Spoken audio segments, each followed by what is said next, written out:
Actor Derek Dixon is suing Tyler Perry for $260 million, and the allegations are serious.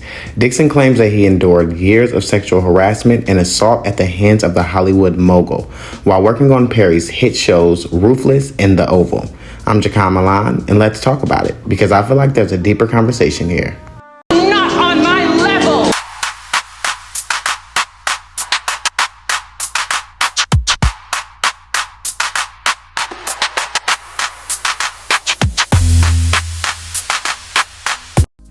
According to the lawsuit, Perry allegedly groped Dixon, sent him explicit messages, and once pulled his underwear while making unwanted advances, saying, quote, "Relax, just let it happen." Dixon says he stayed silent for years, fearing retaliation and loss of job.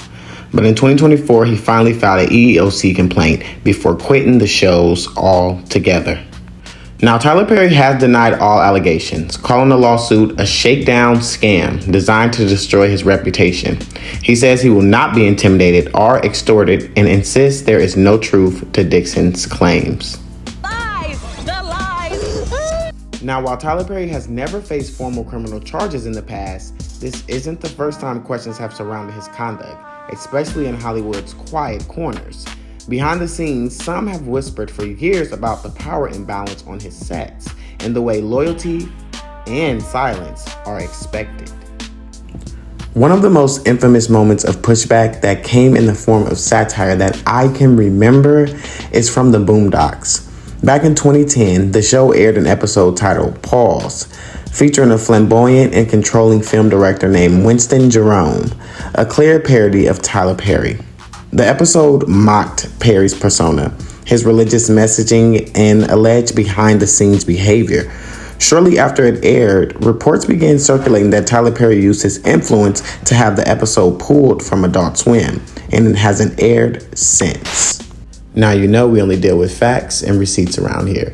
So let me show you a few clips, and I'll be back with my commentary. The Boondocks episode titled Pause was removed from television, and evidence points to it was because it upset Tyler Perry. The episode features Winston Jerome, who is a parody of Tyler Perry and his Medea franchise. Winston Jerome presents his works for Christians and how he does all of this for Jesus Christ, but that's just a front. The truth is that he's the leader of a cult, and it's a way for him to indulge in homosexuality, since he's able to cross-dress, surround himself with attractive men, and in some cases kiss them. Rumors circulated that Tyler Perry threatened to sue Aaron Magruder, the creator of the Boondocks, but Tyler Perry has denied this. Rumors from an insider said that Tyler Perry contacted Turner Broadcasting, which owns the Boondocks, and they said Tyler Perry complained loudly about the episode, and even threatened to rethink his relationship with the company. After that, the episode had disappeared from broadcasting. Then there was the Pause episode, which features, stars a character named Winston Jerome. Yes. Who is very lightly veiled as Tyler Perry. Yes. Winston Jerome is a closeted cross-dressing cult leader whose love of the Christian faith is a mask for his true sexuality. That's the way it was described. Yeah, that's all. It's a fair description. Yes. From what I understand, Tyler Perry was furious over this. Furious. Yeah, that's what I heard. Yeah. Have you ever run into Tyler Perry in any capacity? I haven't. I assume you haven't gotten hired for any Tyler Perry movies? No, but there was one time I was in Atlanta and Michael Jai White, who, I worked with Black Dynamite, he was shooting something for Tyler, and he was like, oh, you're in Atlanta, you should come by the set. And then I was like, all right, cool. And then we got off the phone. He called me back and he said, second thought. I forgot about that. He's still, no, don't come by the set. I was like, all right, I understand. But what's funny about that episode is, so originally the character's name was Tyler Perry, and he looked exactly like Tyler Perry, and that was the rare moment where Adult Swim was like, you can't do that. You know what I mean? Like they were being irresponsible with dope. They said you can't use Tyler Perry's name, you can't make it look like Tyler Perry, and then so we found another name, right? It was actually his real name.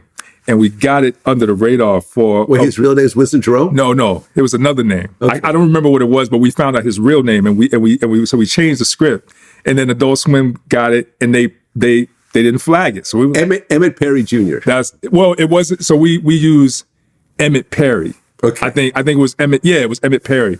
So it got under the radar, and then about 2 weeks later, they caught it, right? And that's when they called us kind of like screaming at us like, yo, for real, like no bullshit. Like you can't do that. Don't try to play no fucking games. Like you can't. We're like, cool. So we changed it to Winston Jerome. We made him look different. And the episode aired. And at least the way this was told to us from the network, Tyler himself called like and said, you guys better not ever air that shit again. You know, and at the time, he had a lot of shows at TBS. You know, we were just a little small black cartoon. Like Tyler Perry was God, you know.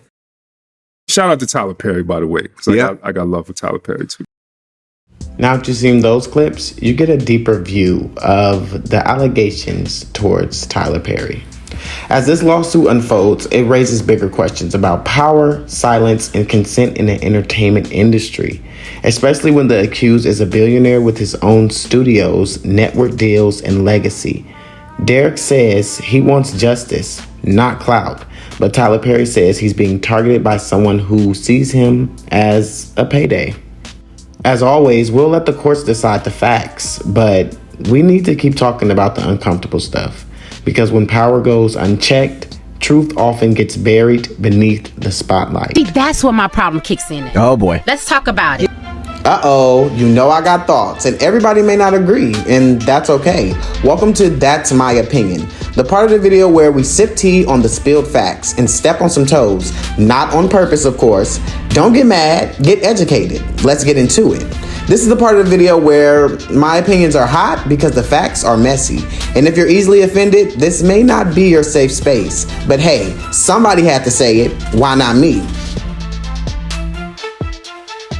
All right, now y'all know this is the part of the show where I give my opinion. And baby, it's Pride Month, so let's talk about it honestly. Some gay men do flirt with straight men, or even men they're unsure about, just to see how far it'll go. It's like a test, a bait. And some of these so-called straight men take it, not because they're confused, but because they're gay for pay. Let's be real. Some men will flirt back, entertain the combo, or even build a whole fake friendship. Not because they like the person, but because they like the perks. Money, clothes, access. Just like some men use women, they'll use a gay man the same way. Get just close enough to benefit until it goes too far. Then they'll cut it off, or worse, flip the story and act like they were victimized. We've seen it before. And Derek even said it himself. He didn't speak out earlier because he didn't want to lose his job. That's real fear. But also, let's be honest, that dynamic isn't uncommon in Hollywood, especially when power and money are involved. At the end of the day, a gay man is still a man. Strong, assertive, desirable, and sometimes that throws people off, especially when a gay man goes after someone who presents as straight. Now, Tyler Perry. He definitely seems to have a type. Fine dudes, tall, built, well-groomed. The kind of guys who already get attention. But from the messages and energy in this situation, it felt like a slow flirt game on both sides. Because what straight man is talking to another man like that? It was given flirty but low-key. But let's not forget, the Boondocks already tried to tell us something. That Winston Jerome episode was wild. And the fact that it supposedly got pulled after Perry got upset, that's not just fiction. That's a red flag. Here's the thing. The church crowd, Perry's main fan base, is quick to dismiss anything involving queerness. They'll call it just being friendly or brotherly love. But real ones know, straight men don't talk to each other like that. And look, if Tyler Perry is bisexual or pansexual or just curious, okay, nobody's judging that. But these men he keeps going after, they ain't built for that kind of exposure or silence he might want. If you're going to do what you do, then go find you a fine trade or a discreet butch queen who knows the game and knows how to keep quiet. Because these straight dudes, they greedy and they want millions and not hush money. So, Mr. Perry, I say this with love. You might be trying to turn them out, but they're turning right around and cashing out. You're playing a risky game with dudes who know exactly what they're doing, and it's costing you more than money. That's my opinion. But I want to hear from you guys. What do you think? Do you think this is a constant reoccurring pattern for Tyler Perry? Or do you think Derek is looking for his payday? Let me know in the comments. And also make sure you share and subscribe to the channel. And make sure you like the video if you care. I'm Jacon Milan, of course, and I'll see you in the next video, boo. I holla.